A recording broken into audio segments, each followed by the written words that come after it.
फूलों की माला बनाई, ओ मीठे बाबा, ओ प्यारे बाबा। फूलों की माला बनाई, चुन चुन के जग के कांटे, फूलों की माला बनाई, चुन चुन के जग के कांटे, फूलों की माला बनाई। बीच भंवर में डूबती नैया, बीच भंवर में डूबती नैया, तूने पार लगाई। चुन चुन के जग के कांटे, फूलों की माला बनाई।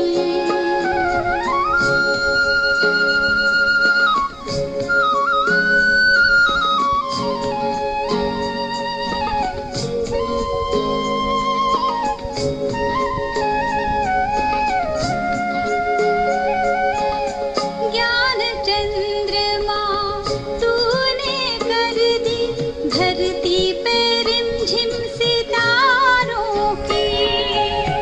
वीरानों में लाई तूने खुशबू स्वर्ग बहारों की। पत्थर से बने हीरे मोती, पत्थर से बने हीरे मोती, तेरी श्रीमत पाई। चुन चुन के जग के कांटे, फूलों की माला बनाई।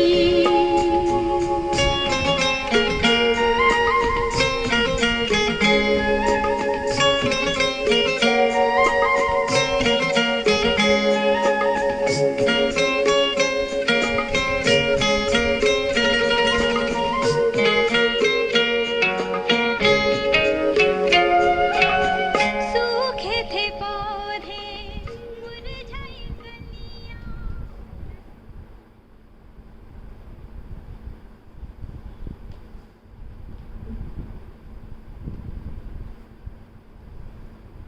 ओम शांति।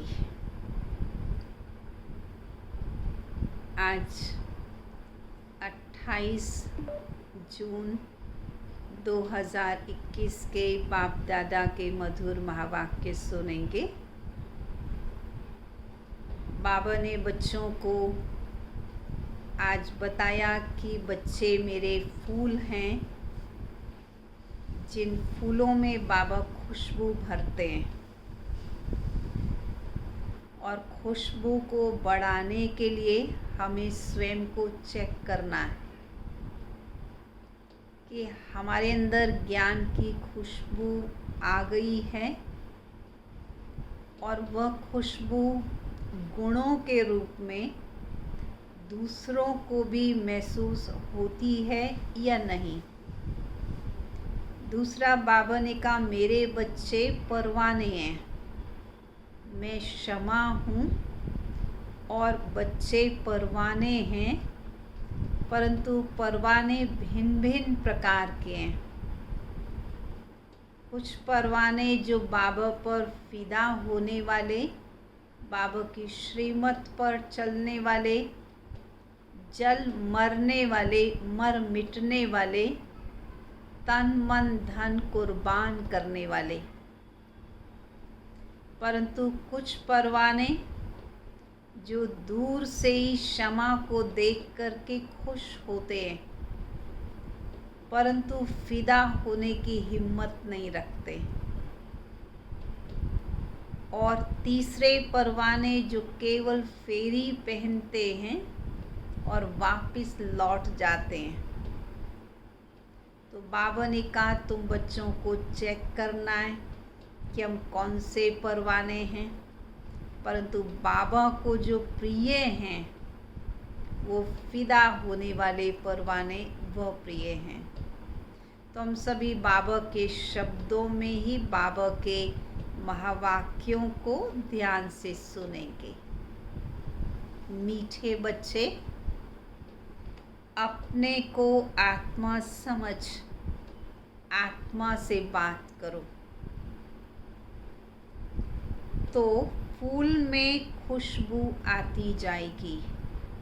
जो बच्चे फूल हैं उन फूलों में खुशबू तब आएगी जब आत्मा समझकर आत्मा भाई से बात करेंगे, आत्मिक रूप का व्यवहार करेंगे, तब देहाभिमान की बदबू निकल जाएगी। प्रश्न है, अपनी खुशबू चारों ओर फैलाने वाले सच्चे फूल व सच्चे परवाने कौन हैं? कौन से बच्चे सच्चे परवाने या सच्चे फूल हैं जिनकी खुशबू चारों ओर फैलती है? सभी ने सोच लिया होगा। बाबा की बात सुनेंगे। सच्चे फूल वे हैं जो अनेकों को आप समान खुशबूदार फूल बनाते हैं। श्रीमत पर चल, क्षमा पर जल मरने वाले, अर्थात पूरा पूरा बलिहार जाने वाले, जीते जी मरने वाले सच्चे परवानों की व ऐसे फूलों की खुशबू स्वतः ही चारों ओर फैलती है। गीत है, महफिल में जल उठी शमा, परवानों के लिए प्रीत बनी है दुनिया में मर जाने के लिए। मर जाना अर्थात निभाना। तो प्रीत बनी है दुनिया में निभाने के लिए, परंतु निभाने के लिए त्याग करना पड़ता है, समाना पड़ता है, सेक्रीफाइस करना पड़ता है। तो इसलिए बाबा कहते प्रीत बनी है दुनिया में मर जाने के लिए। ओम शांति। जैसे परवानों ने गीत सुना, सभी परवाने बाबा के बच्चे, तो आप सभी ने एक गीत की लाइन सुनी। परवाने कहो या फूल कहो, बात एक ही है। बच्चे समझते हैं हम सचमुच परवाने बने हैं या फिर ऐसे परवाने हैं जो फेरी पहनकर चले जाने वाले हैं। ऐसे तो नहीं होंगे। क्षमा को कई बच्चे, कई परवाने भूल जाते हैं। हर एक को अपने दिल से पूछना है कि हम कहाँ तक फूल बने हैं और ज्ञान की खुशबू कितनी फैलाते हैं।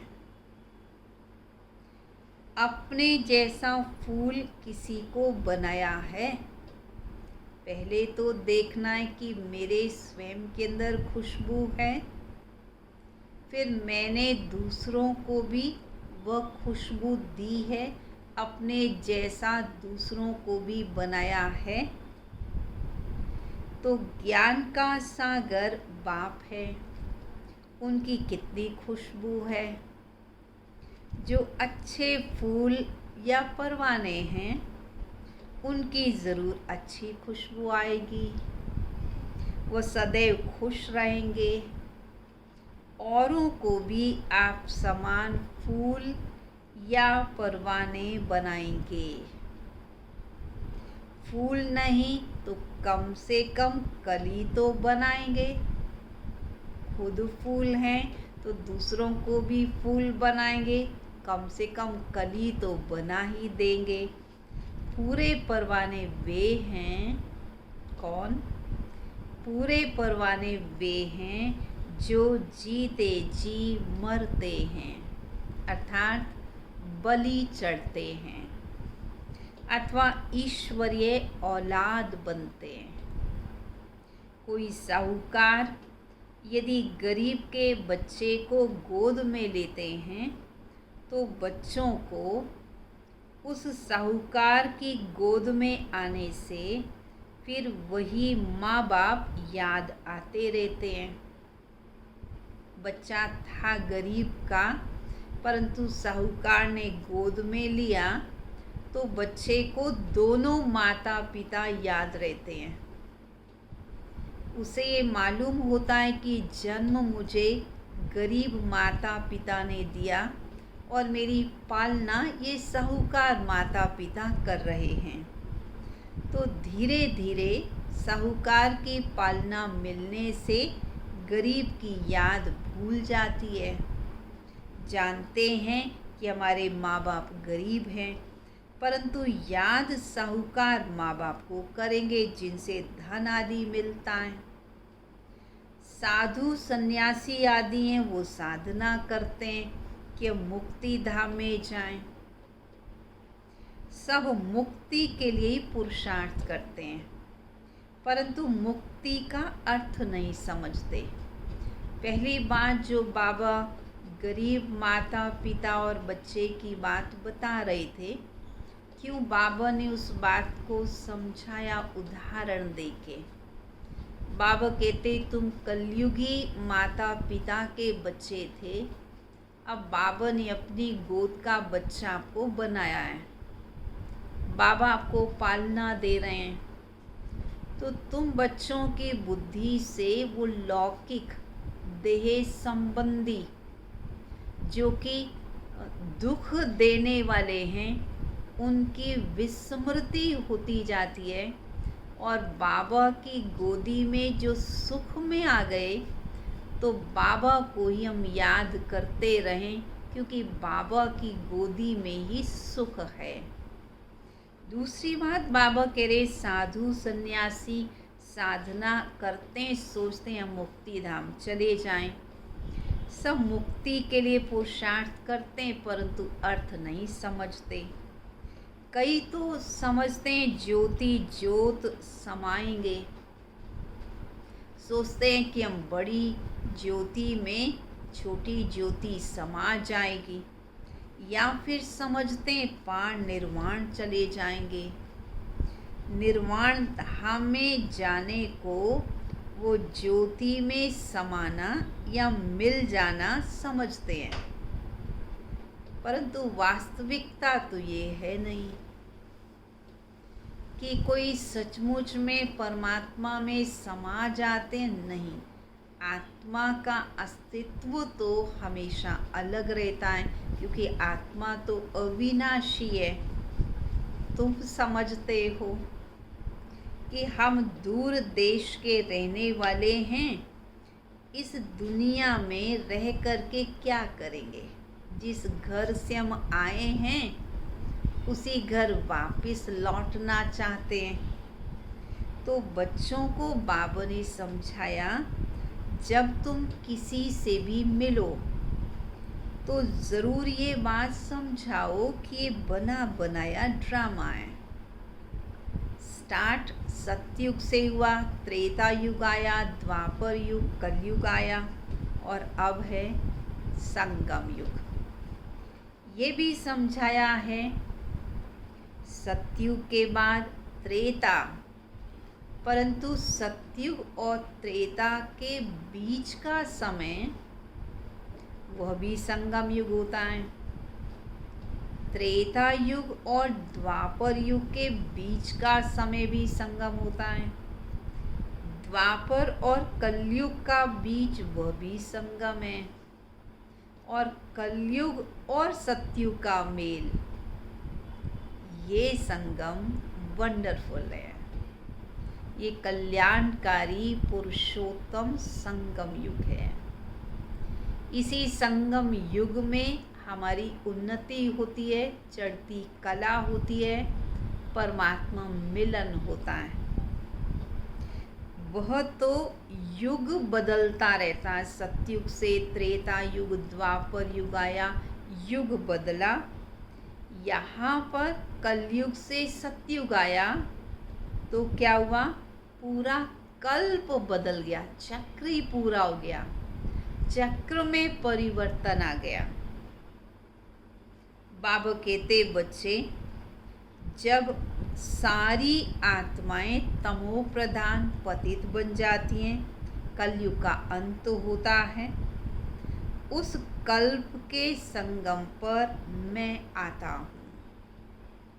मैं हर युग में नहीं आता, हर युग के संगम पर भी नहीं आता, मैं केवल कल्प के संगम युग पर अर्थात कलयुग के अंत और सतयुग के आदि के मध्य में आता हूँ। अब बाबा कहते, यह तो जब पूरा ग्रहण लग जाता है तब मैं आता हूँ, मैं युगे युगे नहीं आता हूँ।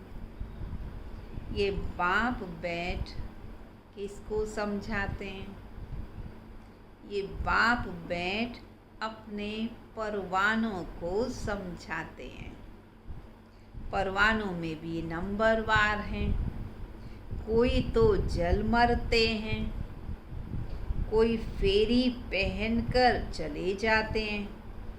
श्रीमत पर तुम ही चल सकते हो, सारे श्रीमत पर नहीं चल सकते, जल मरने वाले ही श्रीमत पर चल सकते हैं। अगर कहीं भी श्रीमत पर नहीं चलते या श्रीमत में मनमत मिक्स कर देते हैं तो फिर माया बड़ा तकलीफ देती है। श्रीमत का तो बहुत गायन है, श्रीमत भगवत गीता कहा जाता है। मैं आता ही तब हूँ जब आदि सनातन देवी देवता धर्म प्राय लोप हो जाता है। बाकी सभी धर्म रहते हैं परंतु देवी देवता धर्म नहीं रहता। वो देवी धर्म, देवी कर्म, वो लक्षण नहीं दिखाई देते। तब बाबा कहते मैं आता हूँ। ऐसे नहीं कि देवता धर्म वाले मनुष्य कोई गुम हो जाते हैं, परंतु वो ये भूल जाते हैं कि हम ही देवी देवता थे। अपने आप को वो हिंदू कहलाने लगते हैं। कब हुआ ये शुरू? द्वापर युग में।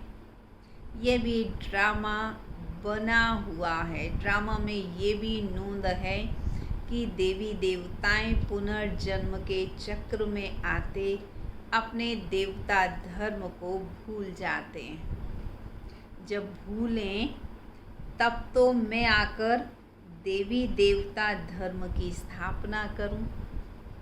ये एक ही बाप है जो आकर के दुख धाम से तुम्हें सुख धाम का मालिक बनाते हैं। दुनिया में कोई भी सुख धाम का मालिक बनाना तो बहुत दूर, कोई किसी को सुख दे नहीं सकता, लेकिन बाप ही आकर के बच्चों को सुखधाम का मालिक बनाते हैं। तुम कहोगे अभी तो हम नर्क के मालिक हैं, दुनिया को तमो प्रधान बनना ही है, सब पतित हैं। तब तो पावन के आगे जाकर नमस्ते करते हैं, तब देवी देवताओं को पावन समझते हैं और उनके आगे नतमस्तक करते हैं। अब बाबा कहते बच्चे तुम्हें पावन बनना है, तुम्हें सतो प्रधान बनना है, तुम्हें सुखधाम का मालिक बनना है, तो सिर्फ श्रीमत पर चलो। जन्म जन्मांतर का बोझा सिर पर बहुत है, ये तो समझते हैं। जन्म जन्मांतर का बोझा है तो मनुष्य तो समझते हैं आत्मा निर्लेप है, वो सोचते हैं शरीर जल जाएगा, बस हिसाब चुकतू हो जाएंगे। परंतु बाबा कहते बच्चे, आत्मा तो हिसाब किताब को अपने साथ लेकर के जाती है। उसी अनुसार कोई गरीब, कोई साहूकार, कोई स्वस्थ, कोई अस्वस्थ, कोई धर्मी तो कोई अधर्मी बनता है।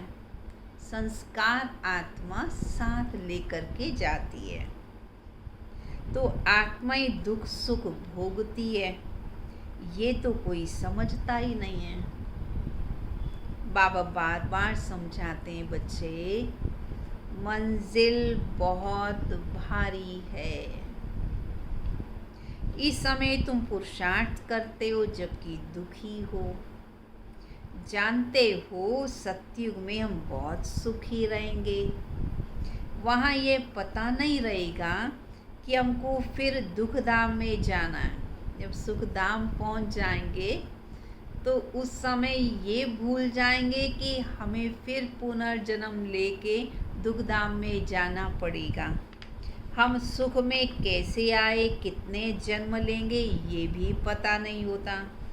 अभी तुम जानते हो सबसे ऊंच से ऊंच कौन ठहरा। किसको कहेंगे सबसे ऊंच? बाबा कहते तुम बच्चे ही सबसे ऊंच से ऊंच हो, जो ईश्वरीय औलाद बने हो। तो हम सब कौन हैं? ईश्वरीय औलाद। ईश्वर नॉलेजफुल, तो बच्चे भी नॉलेजफुल ठहरे। अभी तुम ईश्वरीय औलाद तो हो। ये तो शब्द क्यों आ गया? क्योंकि तो इसलिए कहा क्योंकि हो नंबर वार। कोई तो बड़े मस्त हैं, ईश्वरीय औलाद में कोई तो बड़े मस्त हैं, समझते हैं बाबा की मत पर चलते हैं। जितना श्रीमत पर चलेंगे उतना श्रेष्ठ बनेंगे।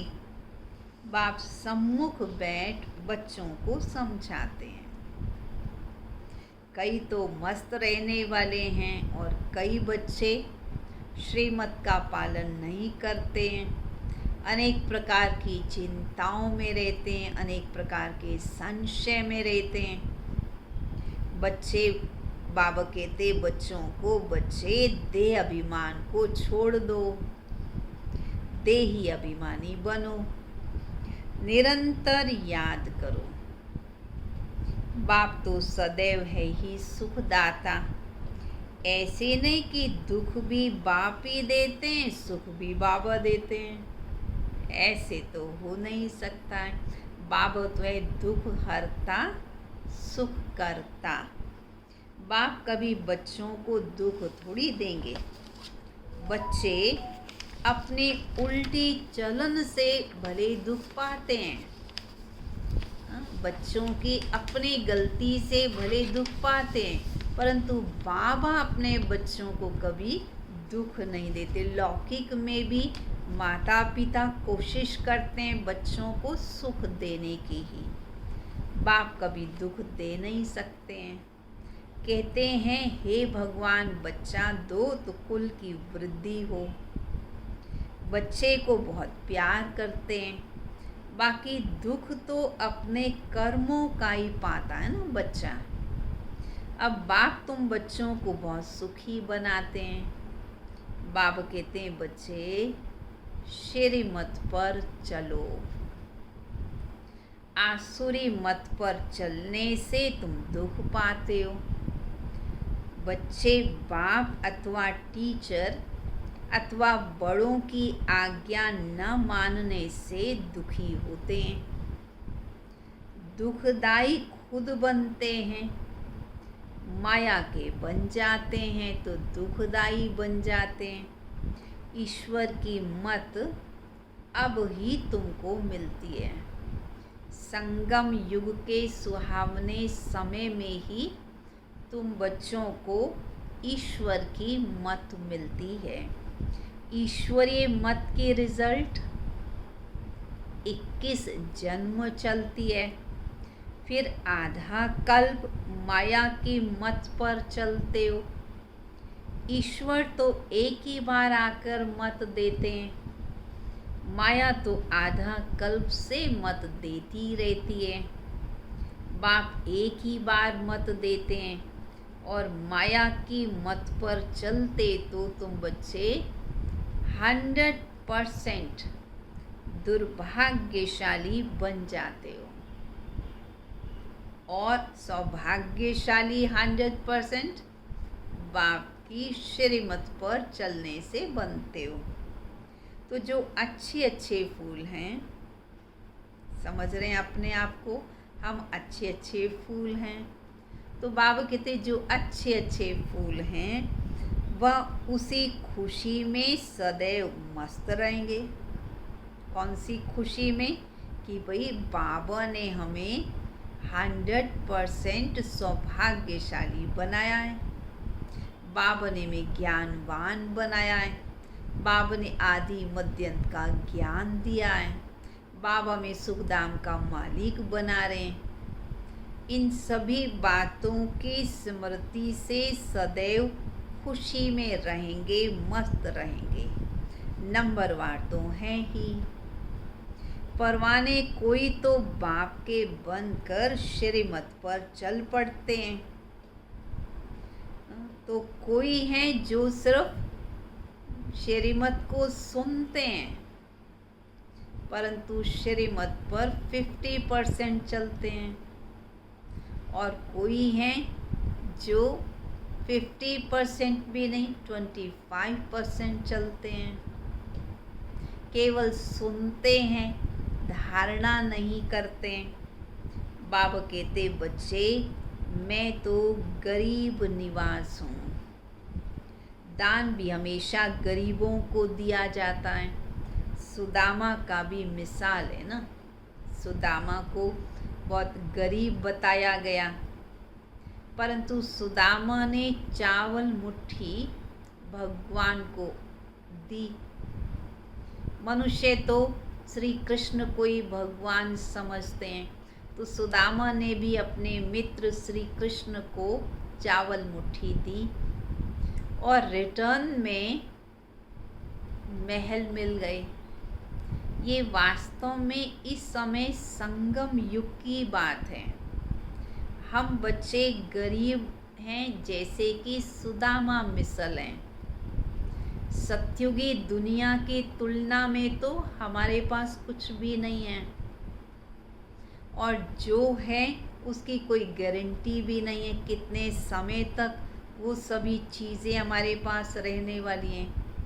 परंतु समझदार बच्चे वही चीज़ें जो हैं वो बाबा के यज्ञ में अर्पित करते हैं, उसी को बाबा चावल मुट्ठी कह देते हैं।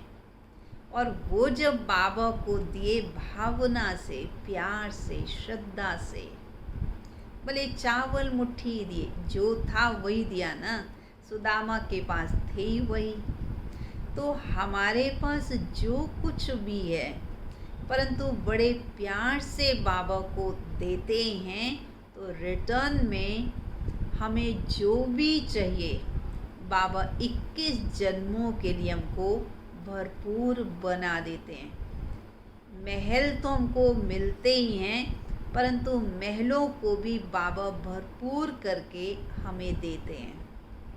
तो बाबा कहते तुम चावल मुट्ठी देते हो और रिटर्न में देखो सब ले लेते हो। तुम हो तो गरीब, समझो किसी के पास 25-30 रुपये ही हैं, केवल हैं ही 25-30 रुपये, और उसमें से 20-25 पैसे यज्ञ में लगा देते हैं। और साहूकार के पास बहुत है, करोड़ों हैं, और उसमें से वो साहूकार यदि 50,000 भी दे दे तो जो गरीब को 20-25 पैसे देने का एवज़ा फल मिलना है और साहूकार ने यदि 50,000 रुपये देने हैं तो दोनों को फल बराबर मिलता है। भावना का फल मिलता है। इसलिए गरीब निवास बाप गाए हुए हैं। साहूकार लोग कहते हैं हमें तो फुर्सत ही नहीं है भगवान का ज्ञान सुनने की। कौन कहता है ऐसा? जिनको भगवान पर निश्चय नहीं है। जिनको निश्चय है वो कभी ऐसा कह नहीं सकते। तो तुम हो गरीब, तुम तो एक दिन भी मुरली मिस नहीं करते हो। तो बाबा कहते गरीबों को धन मिलने से खुशी होती है। बाबा ने समझाया, देखिए राज रहस्य बाबा ने बताया, यहाँ के गरीब वहाँ साहूकार बन जाते हैं।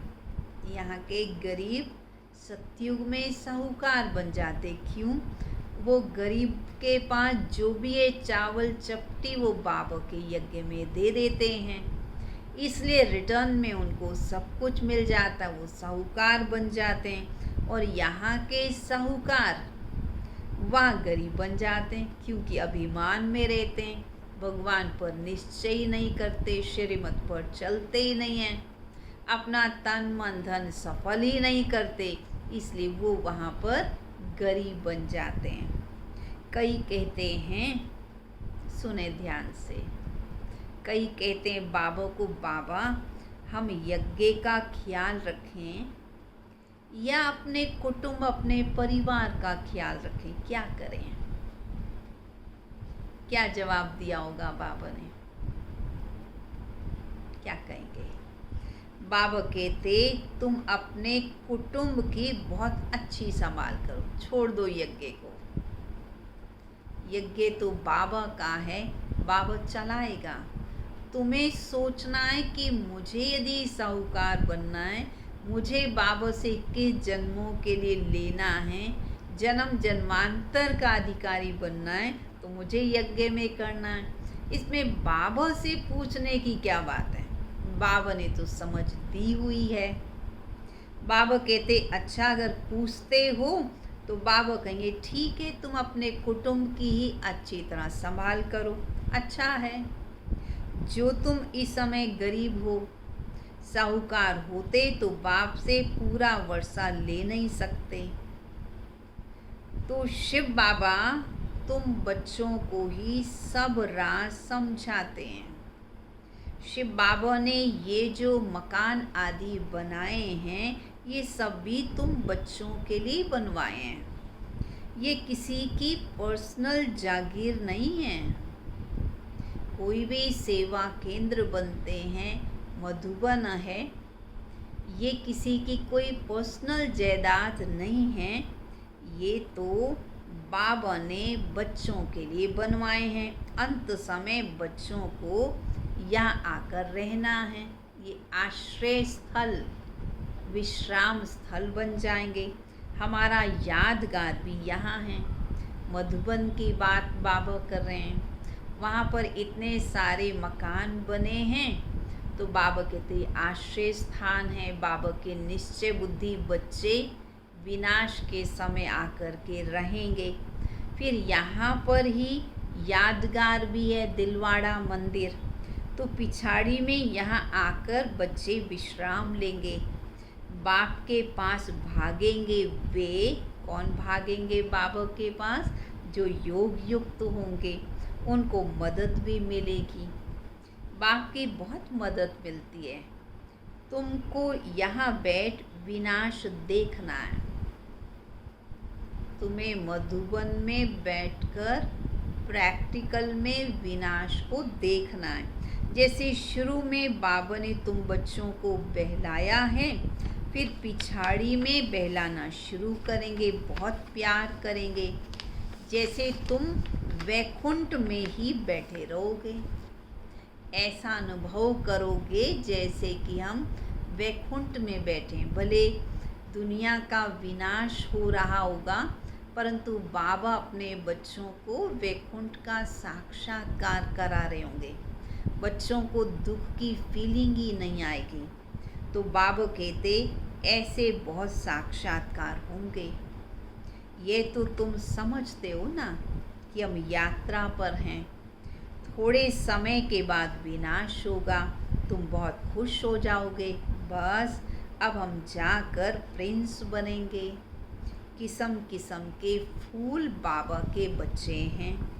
हर एक बच्चे को समझना चाहिए मैं कितनी ज्ञान की खुशबू दे रहा हूँ। जिसको ज्ञान और योग की शिक्षा देता हूँ वह अंदर में प्रफुल्लित रहते हैं या नहीं।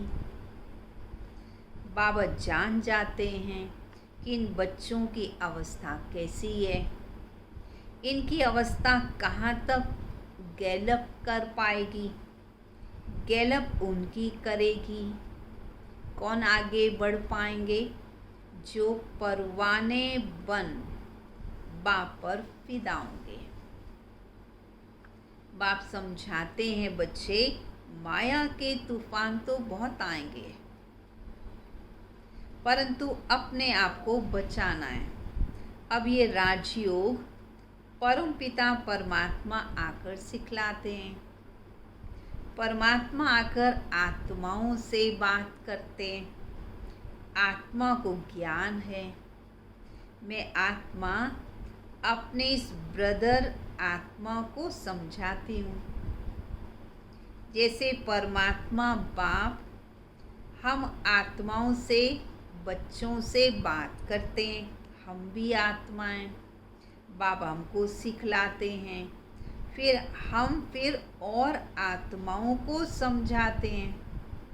तो आत्मा समझने का अभ्यास करना चाहिए, परंतु ये आत्मापन का निश्चय न होने के कारण अपने को मनुष्य समझ मनुष्य को ही समझाते हैं। मैं परमात्मा, तुम आत्माओं से बात करता हूँ। बाबा देखिए प्रैक्टिस करा रहे हैं।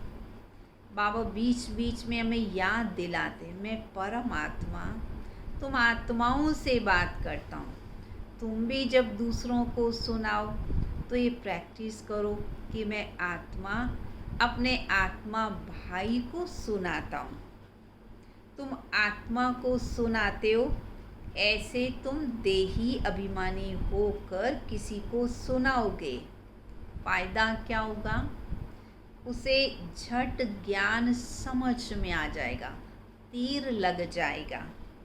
अगर खुद ही देही अभिमानी नहीं रह सकते, खुद ही आत्म अभिमानी नहीं रह सकते, तो फिर धारणा करा नहीं सकते। ये बड़ी ऊंची मंजिल है। आत्म अभिमानी बनना, ये प्रैक्टिस करना मेहनत की बात है, ऊंच मंजिल है। क्योंकि बार बार ये देह दिखाई देता है, देह से संबंधित बातें याद आती हैं। इसलिए बाबा कहते ये मेहनत करना ऊंची मंजिल है। बुद्धि में रहना चाहिए कि हम आत्मा इन ऑर्गन से सुनते हैं। बाबा कहते हम बच्चों से बात करते हैं। बाबा का फरमान है। क्या फरमान है बाबा का? बाबा कहते बच्चे तुम अशरीरी बन जाओ, देह अभिमान को छोड़ दो, मेरे को याद करो। ये बुद्धि में आना चाहिए। क्या आना चाहिए बुद्धि में? कि हम आत्मा भाई से बात करते हैं। भले फीमेल है, उनकी भी आत्मा से बात करते हैं। तुम बच्चे समझते हो हम बाबा के तो बन गए। बन गए का अर्थ ये नहीं है याद करने का अटेंशन नहीं रखना। अटेंशन तो याद रखने का करना ही है। अब ये समझना है कि हमने दूसरों को रास्ता बताना है। देह को देखकर यदि सुनाओगे तो आत्मा सुनती ही नहीं है। तो पहले वार्निंग दो। क्या वार्निंग दो? मैं आत्मा से बात करता हूँ। आत्मा को ना मेल ना फीमेल कहेंगे। आत्मा तो न्यारी है। मेल फीमेल शरीर के नाम पढ़ते हैं। जैसे ब्रह्मा सरस्वती को मेल फीमेल कहेंगे। शिव बाबा को तो ना मेल ना फीमेल कहेंगे। इसलिए सदैव नाम क्या है? शिव बाबा, सदैव शिव कहते हैं। तो बाप आत्माओं को समझाते हैं। पॉइंट तो बड़ी कड़ी है, मंजिल भी बड़ी है। आत्मा को इंजेक्शन लगाना है, और जब इंजेक्शन लग जाता है आत्मा को तो देह अभिमान टूट जाता है। नहीं तो फूल में खुशबू भरती ही नहीं है। देह अभिमान नहीं छोड़ते तो फिर फूल में खुशबू नहीं भरती, ताकत नहीं आती है। बात तो बहुत छोटी सी है। हम आत्मा से बात कर रहे हैं।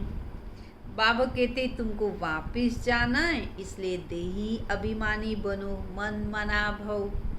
फिर ऑटोमेटिकली मध्याजी भव बन ही जाएंगे। मध्याजी भव तो आ जाएगा, अर्थात स्वर्ग में तो पहुंच ही जाएंगे।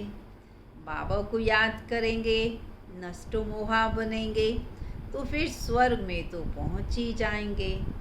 अभी बड़ी सूक्ष्म बुद्धि मिलती है।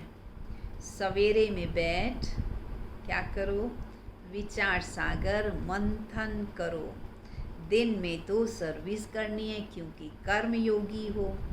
लिखा हुआ है नींद को जीतने वाले बनो। रात को जाग कर कमाई करो। दिन में तो माया का बड़ा बखेरा रहता, बहुत काम, बहुत जिम्मेवारी होती है। अमृत वेले वायुमंडल अच्छा होता है। बाबा को ये तो लिखते नहीं, बाबा हम इस टाइम पर उठकर विचार सागर मंथन करते हैं। बड़ी मेहनत है याद की। विश्व के तुम मालिक बनते हो, यहाँ तो हद के मालिक हो। हर चीज़ की हद है। बाबा कहते मैं तुम्हें बेहद का मालिक बनाता हूँ। सबका अपना अपना पार्ट है। तुम यहाँ बैठे हो, कल पहले भी बैठे थे, अब भी बैठे हो। पत्ता हिला माना ड्रामा अनुसार हिला, कल पहले भी हिला था। ऐसे नहीं कि पत्ते पत्ते को कोई परमात्मा बैठकर हिलाता है, नहीं। ऐसी बातें समझकर फिर समझाओ। पहले अच्छी तरह समझो, फिर समझाओ। हर एक समझ सकते हैं। क्या समझ सकते हैं? कि हम सच्चे परवाने बने हैं। हम बाबा की मत पर चलते हैं। फालतू बातें तो नहीं करते। कहीं हम अपना पैसा पाप की तरफ तो नहीं लगा रहे हैं। ये सब अपनी चेकिंग करनी है। यदि सच्चे परवाने हैं तो बाबा पर पूर्णतः फिदा हो जाएंगे।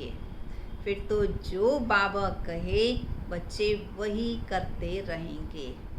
अच्छा, मीठे मीठे सिक्के लदे बच्चों प्रति माता पिता बाप दादा का याद प्यार और गुड मॉर्निंग। रूहानी बाप की रूहानी बच्चों को नमस्ते।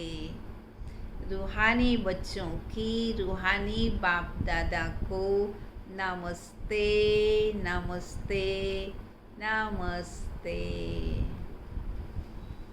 धारणा के लिए मुख्य सार। स्वयं को आत्मा समझ आत्मा से बात करनी है। आज बाबा ने पाठ पक्का करा दिया है। यही मेहनत है, यही कड़ी मेहनत है, यही ऊंची मंजिल है। इसी आधार से सारे पुरुषार्थ होंगे। देही अभिमानी बनकर सुनने सुनाने से धारणा अच्छी होगी। दूसरी बात, नींद को जीतने वाला बनना है। रात भर नहीं जागना, अमृत वेले जल्दी उठ के बाबा को प्यार से याद करना है। रात को जागकर कमाई करनी है। विचार सागर मंथन करना है। किसी भी फालतू बातों में अपना समय व अपना धन व्यर्थ नहीं गंवाना है। ठीक है, समझ में आ गया। वरदान। माया की नॉलेज से इनोसेंट और ज्ञान में सेंट बनने वाले संपूर्ण पवित्र भव। माया की बातों से इनोसेंट और बाबा की बात में एकदम समझदार, पवित्र, एकदम सन्यासी। जो बाबा कहे जी बाबा, तो बाबा कहते ऐसे संपूर्ण पवित्र भव। जैसे सतयुगी आत्माएं विकारों की बातों की नॉलेज से इनोसेंट होती हैं, संपूर्ण निर्विकारी होते हैं देवी देवताएं, उन्हें विकारी बातों का ज्ञान ही नहीं होता, बिल्कुल इनोसेंट होते हैं। वही संस्कार स्पष्ट स्मृति में रहे तो माया की नॉलेज से इनोसेंट बन जाएंगे। लेकिन भविष्य संस्कार स्मृति में स्पष्ट तभी रहेंगे जब आत्मिक स्वरूप की स्मृति सदा काल और स्पष्ट होगी। तो बाबा ये चाह रहे हैं भविष्य के जो संस्कार हैं वो तभी आएंगे जब आत्मिक स्मृति का अभ्यास यहाँ पर करेंगे। जैसे देह स्पष्ट दिखाई देती है, वैसे अपनी आत्मा का स्वरूप स्पष्ट दिखाई दे, अर्थात अनुभव में आए, तब कहेंगे माया से इनोसेंट और ज्ञान में सेंट, अर्थात संपूर्ण पवित्र। स्लोगन है, अंदर की अशुद्धि ही संपूर्ण शुद्ध बनने में विघ्न डालती है। अगर मन के संकल्पों में इम्प्योरिटी है, अशुद्धि है, तो फिर अनेक प्रकार के विघ्न आते हैं। जितना मन बुद्धि शुद्ध साफ होती है, पवित्र होती है, उतना स्वयं भी निर्विघ्न बनते हैं, दूसरों को भी निर्विघ्न बनाते हैं, वातावरण को भी निर्विघ्न बना सकते हैं। यही हम सबकी मुख्य सेवा है। ओम शांति। चलेंगे सभी बाबा की याद में।